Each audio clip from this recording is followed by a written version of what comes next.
Hello children, how are you? Today our lesson is lesson number 3, Sri Lanka Landforms and Waterbodies. Okay children, now we'll see what are the objectives that we will be learning in this lesson. First one is we will be learning about the country. Next one, we will be learning about the location of the country. Next, learn the physical features of the country. Next, give a brief summary about the water bodies of Sri Lanka. The last one will be learn the ways of preserving the country's natural heritage. So children, now you know what are the things that we are supposed to learn in this lesson. Let's go to the other part now.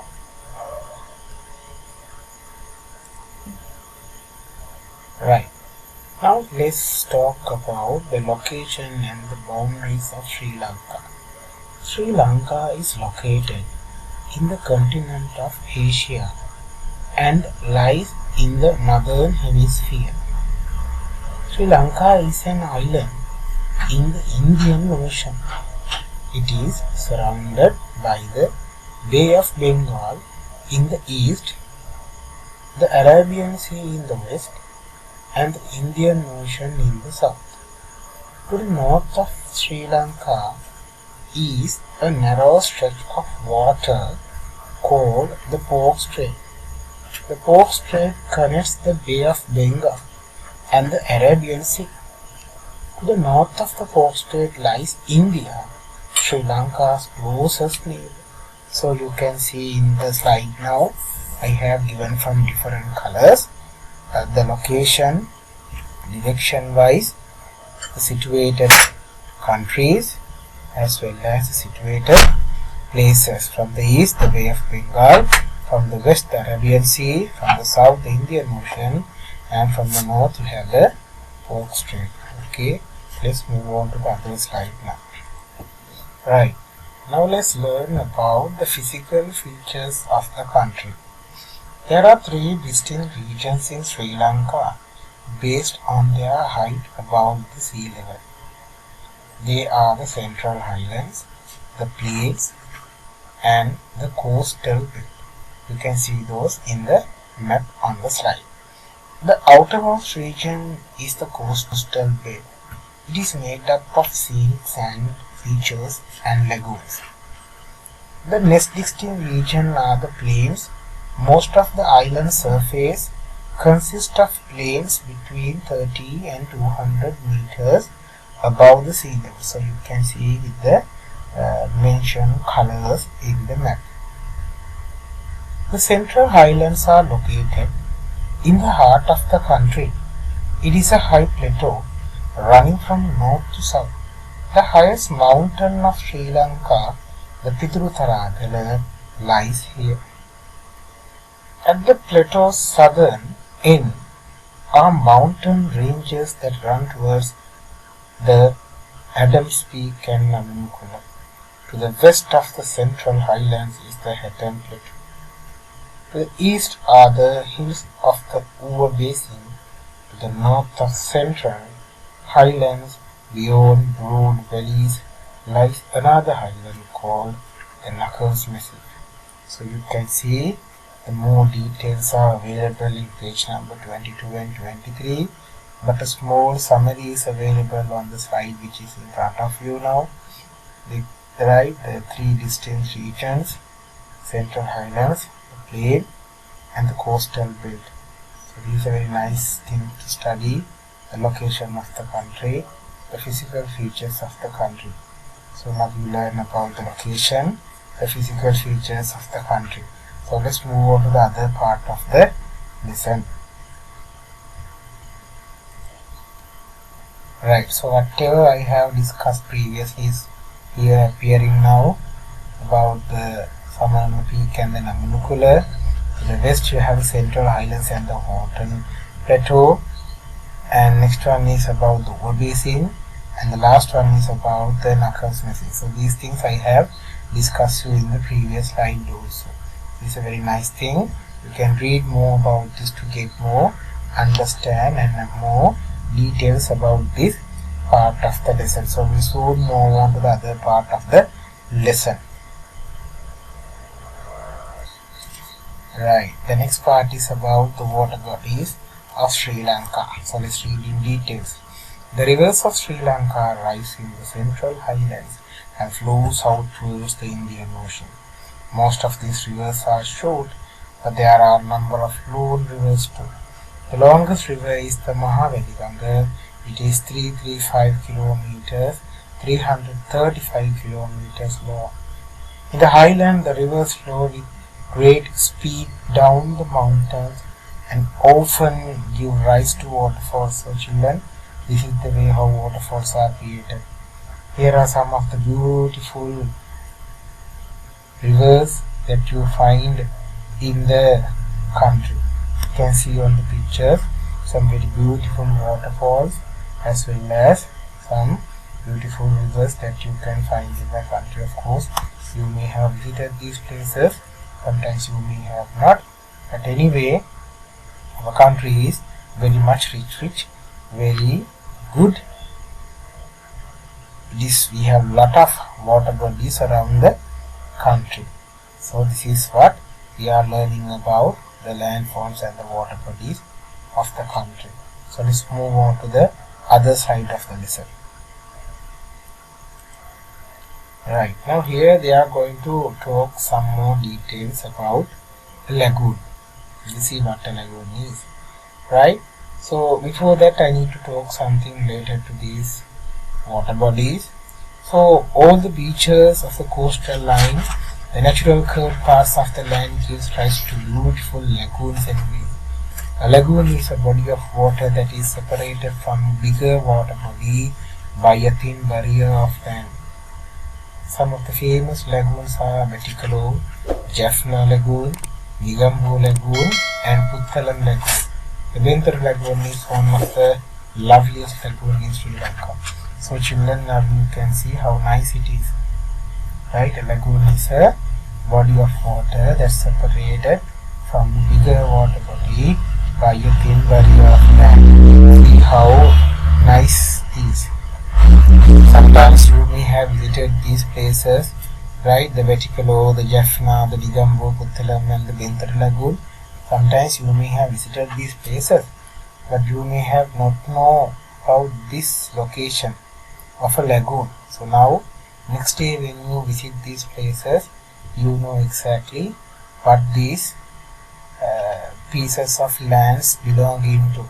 You may have observed the different shapes, the sizes and the different locations of these, but you may have never know about what they are. So today you learn if any big water body is separated with a thin barrier of land, we call it as a lagoon. So next day when you visit these places, you will come across these beautiful words lagoon. At once it will come to your mind, yes, so teach me, this is a lagoon mother, lagoon is like this shape, this is the way how this and that. You will tell your brothers and sisters as well as to your elders even. So let's move on to the other part of the lesson now. So up to now we learn about the location of the country and we learn about the physical features of the country.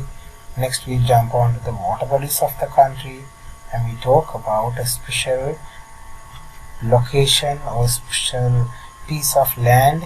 It is a special piece of land connected to this water bodies. This is the lagoon. So next we will be moving on to another special valuable topic. Why do I say valuable? When I come to that topic, I'll explain why is it. Right, now this is the reason why I said because this is valuable, because it is very much needed to look after this natural heritage, because these things will not be lasting forever if you are not looking after them, if you are not protecting them. If you are not caring for them, they will not be there for longer time. So we'll see what we can do to preserve this natural heritage. Whatever we have got naturally from the environment, children, we should protect them for today because it was protected yesterday. So we have to protect it today and we should protect it for tomorrow. So we'll see what can we do. First thing is you can stop cutting down of trees unnecessarily.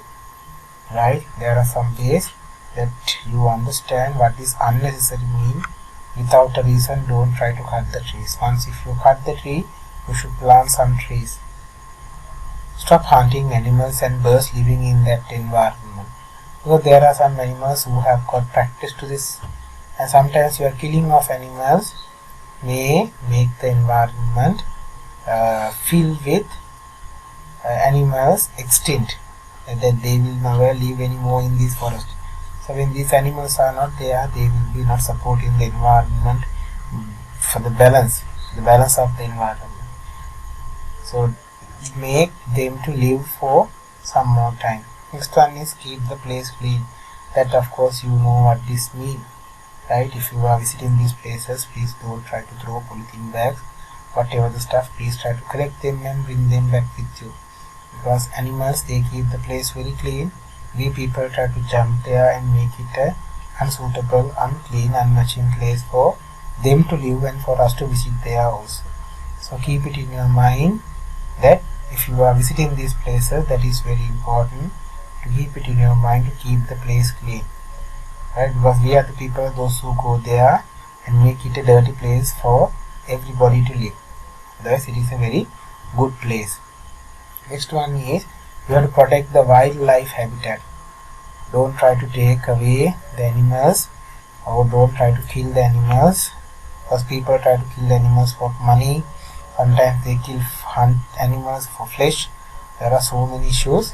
So try not to kill animals, try to protect them as much as possible, because as we saw these animals, right, our grandparents and grandfathers, mothers, fathers also saw these things. But in the future, our children also should see who are these animals, who are they, what are they doing, this and that. You know what happened to dinosaurs, right? They were not there anymore. They were not there anymore now. So they are now extinct animals. So don't make the other animals also to go to that same photo album. Try to maintain them to stay in this world for some more time. Next one is protect the archaeological resources. We know there are so many archaeological resources available with us, right? The old remainings that have a proof to come out with evidence about the behaviors and the livings about the past. So try to safeguard these things because they have a special reason, special evidence about our behavior. So if you are protecting these things, if you are preserving these things, that will help the natural heritage to be protected, to be kept it safe, secure for some more longer time in the future. So let's see what is available on the other slide. So if I talk about what we learn now, we learn about the location, the boundaries, the water bodies, about the lagoons, and about the way how we can do to protect the natural heritage. Okay, let's move on to the other one. The other one is a very nice one because you also can enjoy this set of questions away from the questions available in page number 25. You also can do these questions at home. First one is name a lagoon. There are 3-4 lagoons available in the book. You can select and write one. What is the longest river in Sri Lanka? Name 3 waterfalls. How are waterfalls formed? Name 2 ways of preserving natural heritage. So these are some available questions that I have made. So there are some more questions available on the book also. So you can leisurely answer these questions, because once when you answer these questions, you will have to read the book again and you will come across so many new words, as well as you will get to know about this lesson for some more minutes. So let's go to the other part to see what it is. We'll see what it is. Oh no, this is a slide which you were expecting. This is the end slide. So before ending the slide, I want to talk to you again what we discussed today, children. We learn about the landforms and water bodies of Sri Lanka. So we learn about the location and the boundaries of Sri Lanka. We learn about the physical features of the country. Next we jump on to the other one, it is the water bodies of the country, and finally we discuss about the lagoons and the ways how you can practice in order to preserve the natural heritage of the country. So that is the end of today's lesson, children. I hope you learn something from this lesson. Hope to catch you from another interesting lesson. I hope you learn something. Have a nice day. Thank you, children.